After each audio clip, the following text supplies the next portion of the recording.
Hello students, मैं अनिल और आज हम डिस्कस करने वाले हैं आरबीआईसी बोर्ड के चैप्टर 2 गाउस के नियम एवं उसके अनुप्रयोग के बारे में। और इस चैप्टर में हम सबसे पहले फर्स्ट वीडियो में डिस्कस करेंगे विद्युत फ्लक्स, सतत आवेश वितरण।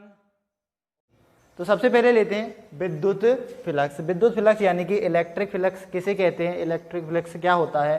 सब पहले हमने पिछली वीडियो में हम विद्युत बल रेखाएं पढ़ चुके हैं कि विद्युत बल रेखाएं क्या होती हैं, विद्युत बल रेखाओं के अलावा विद्युत क्षेत्र की तीव्रता, इन सब के बारे में हम डिस्कस कर चुके हैं।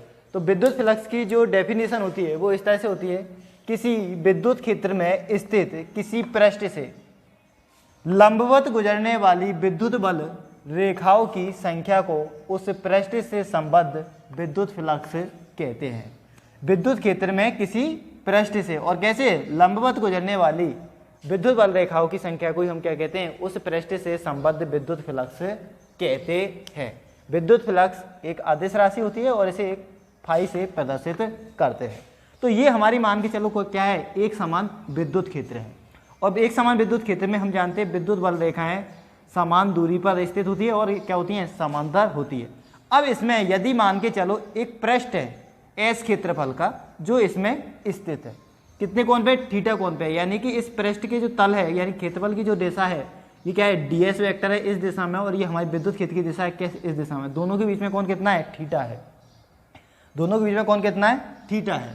तो यदि एक विद्युत क्षेत्र ई में एक एस क्षेत्रफल का पृष्ठ स्थित है तथा इसके अल्पांश का क्षेत्रफल, यदि इस पृष्ठ का कोई भी अल्पांश ले हम डीएस, यानी कि एक छोटा भाग ले, क्या ले, छोटा भाग ले, एक अल्पांश ले जिसका क्षेत्रफल कितना है, डीएस है, तब इस अल्पांश से गुजरने वाला विद्युत फ्लक्स डी फाई बराबर के होगा आपका E vector dot DS vector, यानी कि विद्युत क्षेत्र की तीव्रता ई वेक्टर और क्षेत्रफल अल्पांश डीएस वेक्टर के अदिश गुणनफल के बराबर होता है। दूसरी तरह से ये भी कह सकते हैं कि किसी डीएस अल्पांश से गुजरने वाला विद्युत फ्लक्स उस विद्युत क्षेत्र की तीव्रता उस अल्पांश के क्षेत्रफल के अदिश गुणनफल के बराबर होता है।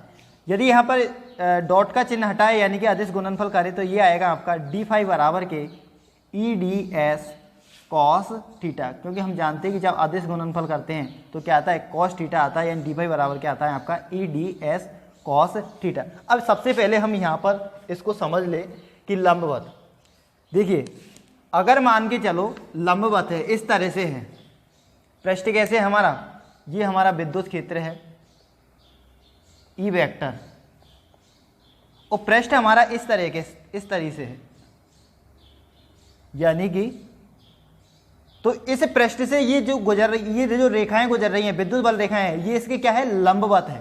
तो पृष्ठ से लंबवत गुजरने वाली विद्युत बल रेखाओं, तो इन बल रेखाओं की संख्या को हम क्या कहते हैं, उस पृष्ठ से संबद्ध विद्युत फ्लक्स कहते हैं। अगर मान के चलो ये पृष्ठ मुड़ जाए तो हम क्या आ जाता है, कौन आ जाता है, थीटा कौन आ जाता है, तो हम फिर विद्युत फ्लक्स को लिखते हैं डी फाई बराबर के E D S cos theta.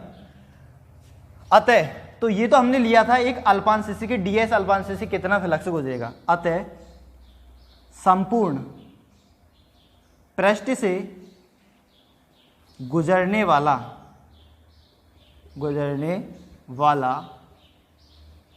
विद्युत फ्लक्स, अतः संपूर्ण पृष्ठ से गुजरने वाला विद्युत फ्लक्स ये होगा आपका फाई बराबर, क्या करते हैं हम, समाकलन करते हैं, इसका क्या करेंगे, समाकलन करते हैं, समाकलन करेंगे डी फाई का तो क्या आएगा, फाई आएगा। फाई बराबर क्या आएगा आपका, समाकलन S E D S cos theta.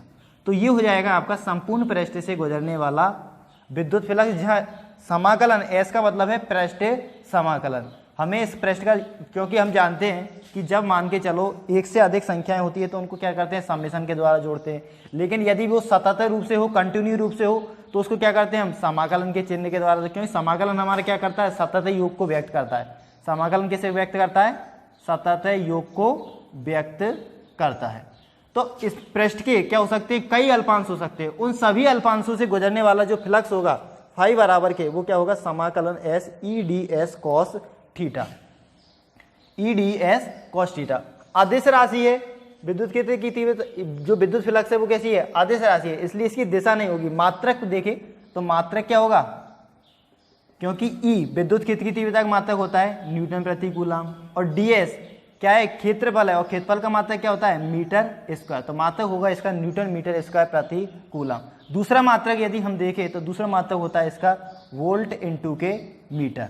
क्या होता है, वोल्ट इनटू के मीटर, वोल्ट इनटू के मीटर।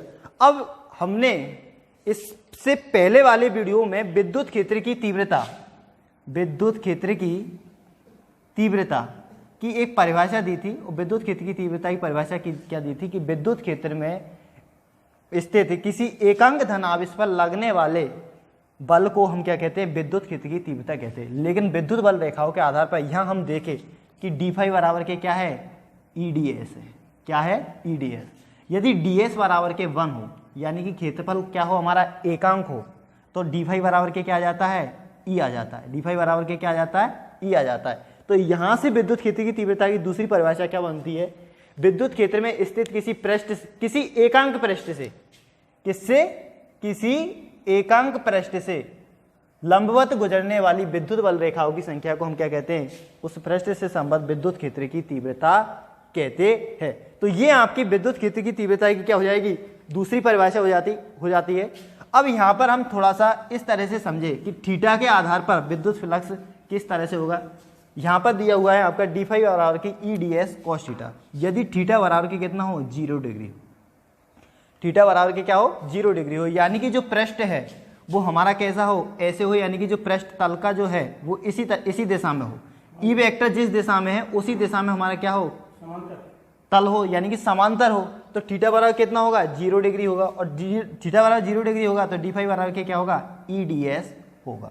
अगर मान के चलो थीटा बराबर कितना हो, 90 डिग्री हो, यानी कि जो हमारा पृष्ठ है वो कैसे रखा हो, जो पृष्ठ है उसका जो क्षेत्रफल सदिश है वो विद्युत क्षेत्र की क्या हो, लंबवत हो। यानी कि ये तो हमारा विद्युत क्षेत्र है इस तरीके से, और जो हमारा तल है वो इस तरीके से हो।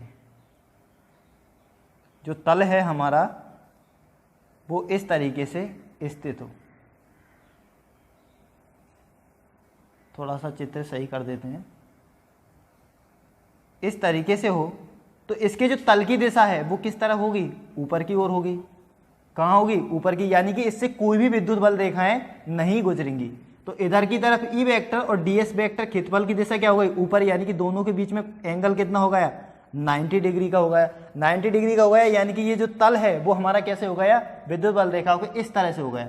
तो इससे जो गुजरने वाली लंबवत बल रेखाओं की संख्या होगी वो कितनी होगी, 0 होगी, 0 होगी। तो इससे निर्गत विद्युत फ्लक्स कितना होगा, 0 होगा। तो जब 90 थीटा बराबर के 90 डिग्री होता है तो d बराबर के होता है आपका EDS cos 90। और हम जानते हैं cos 90 का मान कितना होता है, 0 होता है। तो ये क्या जाता है, 0 हो जाता है। इसी प्रकार से जब थीटा बराबर के 180 डिग्री, थीटा बराबर कितना, तो d बराबर के हो जाता है आपका EDS cos 180 डिग्री। और cos 180 का मान होता है यानी कि -1, तो ये हो जाता है EDS। तो यहां से हम धनात्मक विद्युत फ्लक्स और ऋणात्मक विद्युत फ्लक्स को परिभाषित करते हैं कि जब विद्युत बल रेखाएं किसी पृष्ठ से निकलती है तो उससे निर्गत विद्युत फ्लक्स क्या होता है, हमारा धनात्मक होता है। और जब विद्युत बल रेखाएं किसी पृष्ठ में अंदर प्रवेश करती है, जैसे ये हमारा पृष्ठ है, अगर विद्युत बल रेखाएं निकल रही हैं इससे बाहर की तरफ तो निर्गत फ्लक्स क्या होगा, हमारा धनात्मक होगा। और यदि विद्युत बल रेखाएं इसमें क्या कर रही हैं, एंटर कर रही हैं, अंदर की तरफ जा रही हैं, तो विद्युत फ्लक्स हमारा क्या होगा, ऋणात्मक विद्युत फ्लक्स होगा। तो विद्युत फ्लक्स हमारे कितने हो गए, 2 प्रकार से, यानी कि धनात्मक विद्युत फ्लक्स और दूसरा ऋणात्मक विद्युत फ्लक्स। ऋणात्मक विद्युत फ्लक्स, ऋणात्मक विद्युत फ्लक्स। धनात्मक विद्युत फ्लक्स किसे कहते हैं, यदि किसी पृष्ठ से विद्युत बल रेखाएं बाहर की तरफ निकल रही हैं तो विद्युत फ्लक्स क्या होगा, धनात्मक होगा। और यदि एंटर कर रही हैं, अंदर की तरफ जा रही हैं, तो विद्युत फ्लक्स क्या होगा, हमारा ऋणात्मक होगा। क्योंकि एंटर करते समय जो कोण होगा, जो पृष्ठ का जो विद्युत क्षेत्र के साथ में जो कोण होगा वो होगा आपका theta greater than 90 degree. Next topic है हमारा सतत आवेश वितरण, कंटिन्यू चार्ज डिस्ट्रीब्यूशन। तो सतत आवेश वितरण कैसे कहते हैं, जब आवेश किसी वस्तु पर समान रूप से जब आवेश किसी वस्तु पर क्या समान रूप से वितरित हो तो इसी को हम क्या कहते हैं, सतत आवेश वितरण कहते हैं। यानी कि जो आवेशों के मध्य में जो गैप है वो क्या हो, नियत हो और कम हो, तो इसी को हम क्या कहते हैं, सतत आवेश वितरण कहते हैं। परिभाषा लिखते हैं हम इसकी, जब आवेश किसी वस्तु पर, जब आवेश किसी वस्तु पर समान रूप से वितरित हो तो इसे सतत आवेश वितरण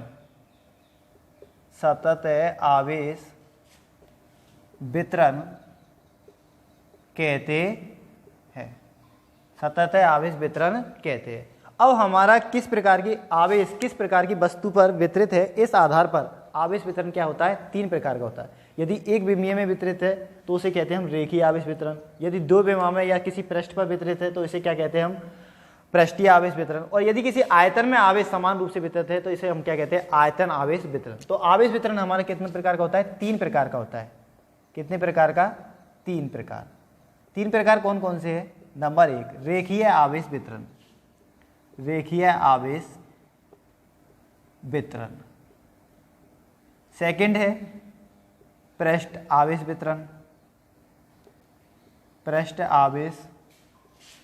वितरण, और थर्ड है आपका आयतन आवेश वितरण। अब एक एक को लेते हैं कि रेखीय आवेश वितरण किसे कहते हैं, आयतन आवेश वितरण किसे कहते हैं और पृष्ठ आवेश वितरण किसे कहते हैं। तो सबसे पहले लेते हैं हम रेखीय आवेश वितरण। रेखीय आवेश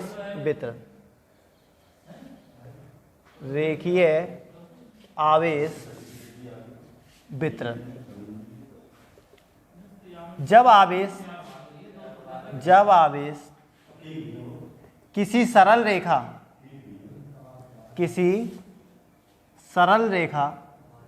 में समान रूप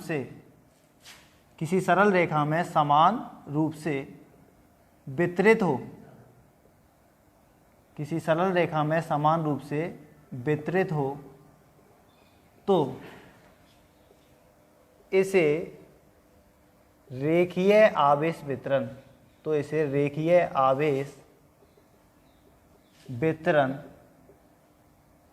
कहते हैं। तो इसे क्या कहेंगे हम, रेखीय आवेश वितरण कहेंगे। जैसे मान के चलो कोई L लंबाई की क्या है, छड़ है, और इसमें कोई Q आवेश है, वो समान रूप से वितरित है, यानी कि Q आवेश हर जगह क्या है, समान रूप से वितरण है, तो इसे हम क्या कहेंगे, रेखीय आवेश वितरण कहेंगे। अब इसी में आता है आपका रेखीय आवेश घनत्व। रेखीय आवेश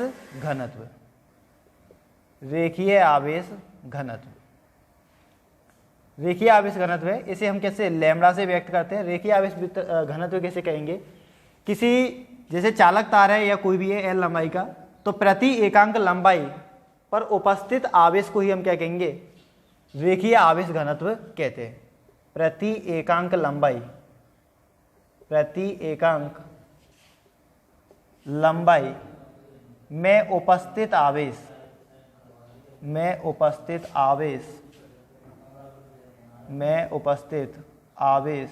को ही रेखीय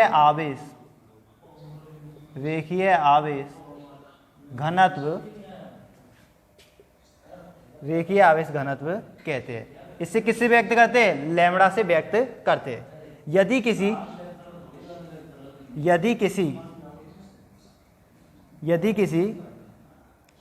L लंबाई के तार पर Q आवेश उपस्थित है, तो उसका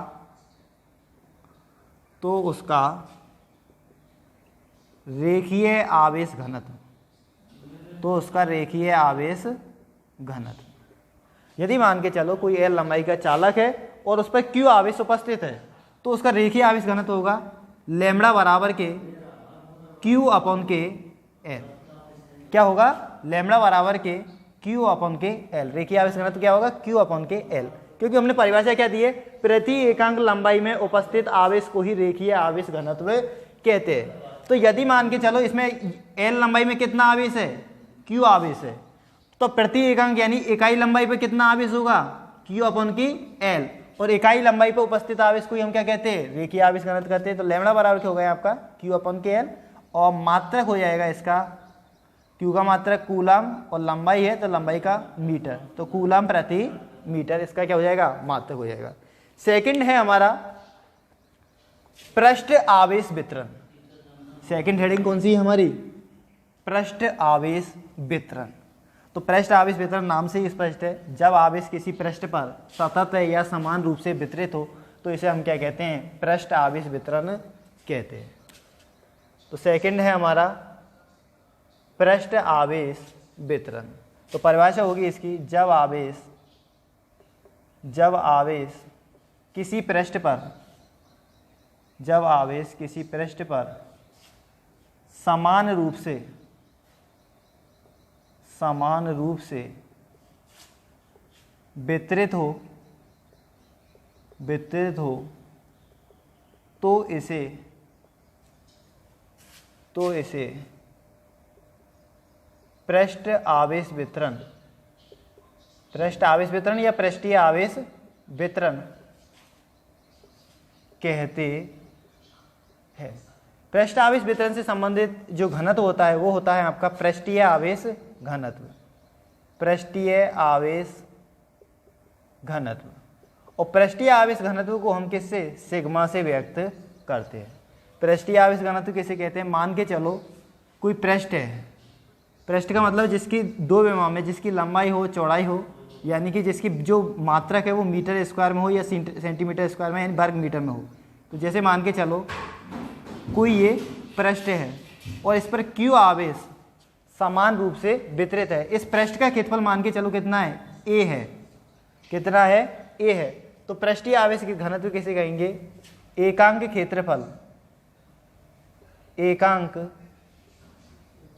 क्षेत्रफल में उपस्थित आवेश को ही पृष्ठीय आवेश घनत्व कहते हैं। पृष्ठीय आवेश घनत्व कहते हैं। पृष्ठीय आवेश घनत्व को सिग्मा से व्यक्त करते हैं और सिग्मा बराबर के होगा आपका Q अपॉन के A। यदि Q आवेश एक क्षेत्रफल पर समान रूप से वितरित हो तो उस पृष्ठ का पृष्ठीय आवेश घनत्व होगा सिग्मा बराबर के Q अपॉन के A। मात्रक हो जाएगा इसका कूलाम प्रति, A का मात्रक क्या होगा? मीटर स्क्वायर, क्योंकि A क्या है? यहाँ पे क्षेत्रफल है। A बराबर क्या है? पृष्ठ का क्षेत्रफल। A से भी व्यक्त करते हैं इसको, S से भी व्यक्त करते हैं। यदि अल्पांश ले रहे हैं हम इसको तो DA या DS से भी व्यक्त करते हैं। तो A यहाँ पे पृष्ठ का क्षेत्रफल है और Q उस पृष्ठ पर उपस्थित क्या है? आवेश है। जैसे मान के चलो कोई गोला है, यदि किसी गोले के पृष्ठ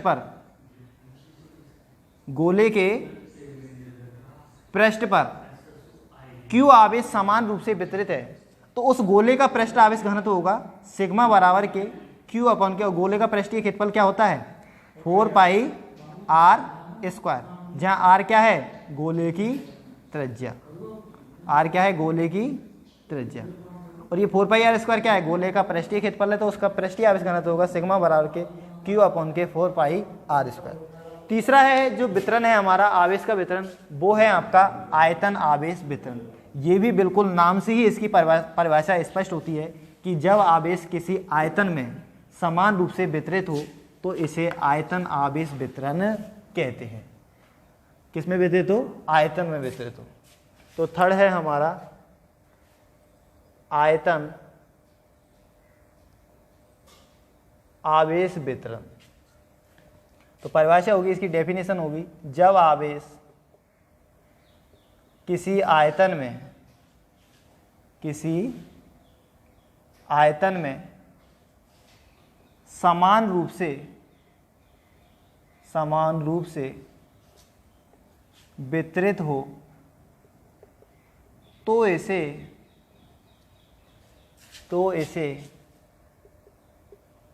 आयतन आवेश वितरण कहते हैं। और आयतन आवेश वितरण से संबंधित घनत्व को क्या कहते हैं हम? आयतन आवेश घनत्व कहते हैं। आयतन आवेश घनत्व कहते हैं और इसे हम क्या रो से व्यक्त करते हैं। किससे व्यक्त करते हैं? रो से व्यक्त करते हैं। पी को थोड़ा टेढ़ा बना दे तो इसको क्या कहते हैं? रो कहते हैं। जैसे मान के चलो कोई ये वर्ग है, सॉरी घन है, क्या है? कोई घन है ए भुजा का, ए भुजा का ये कोई घन है और इस पर क्यू आवेश, इसके आयतन में क्यू आवेश यानी ठोस घन है और इस पर क्यू आवेश क्या है? सतत रूप से वितरित है। घन का आयतन मान के चलो कितना है? बी है। तो यदि भुजा इसकी ए है तो बी बराबर के क्या होगा? ए क्यू होगा। बी बराबर के क्या होगा? ए क्यू होगा। तो आयतन आवेश घनत्व किसे कहेंगे? प्रति एकांक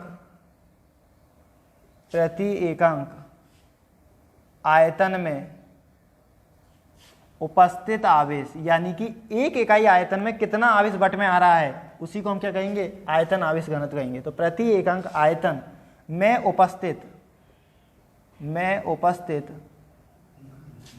आवेश को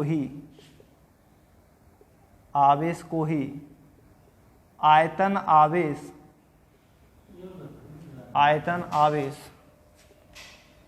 घनत्व कहते हैं। यदि बी आयतन में क्यू आवेश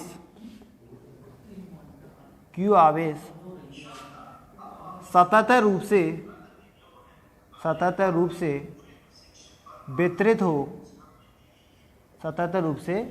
हो तो उसका आयतन आवेश घनत्व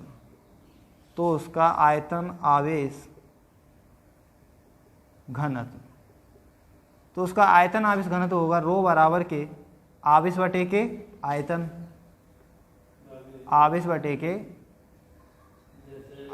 और आवेश कितना है? Q, आयतन है B। तो रो बराबर के हो जाएगा आपका Q अपॉन के B। मात्रक क्या होगा इसका? मात्रक होगा Q का कूलम होता है तो C और B का होता है आयतन का मीटर क्यू, तो कूलम प्रति मीटर क्यू। अब मैं यहाँ पे तीनों को एक साथ लिखता हूँ, आयतन आवेश घनत्व, रेखीय आवेश घनत्व और पृष्ठ आवेश घनत्व। आयतन आवेश, रेखीय आवेश और पृष्ठ आवेश। तो सबसे पहले रेखीय आवेश घनत्व, इधर पृष्ठीय आवेश घनत्व और इधर आयतन आवेश घनत्व। इसे किससे व्यक्त करते हैं? लैम्बडा से। इसे किससे? सिग्मा से। और इसे किससे? रो से। लैम्बडा बराबर के होता है आपका रेखीय आवेश घनत्व बराबर के आवेश बटे के लंबाई, यानी कि एकांक लंबाई में उपस्थित आवेश को। और ये होता है आपका आवेश बटे के क्षेत्रफल, यानी कि एकांक क्षेत्रफल में उपस्थित आवेश को। और ये होता है आपका आवेश बटे के आयतन, यानी कि एकांक आयतन में उपस्थित आवेश को हम क्या कहते हैं? आयतन आवेश घनत्व कहते हैं। तो ये हो गया लैम्बडा बराबर के Q अपॉन के, यदि L लंबाई में वितरित है तो Q अपॉन के L। मात्रक हो गया इसका कूलम प्रति मीटर। ये सिग्मा बराबर के हो गया आपका Q अपॉन के A। यदि A से व्यक्त कर रहे हैं क्षेत्रफल को, S से व्यक्त कर रहे हैं तो S आएगा, और अल्पांश है क्षेत्रफल का तो DS या DA जो भी है वो आएगा क्षेत्रफल। मात्रक क्या होगा इसका? कूलम प्रति मीटर स्क्वायर। और ये आएगा रो बराबर के Q अपॉन के V और मात्रक आएगा इसका कूलम प्रति मीटर क्यूब।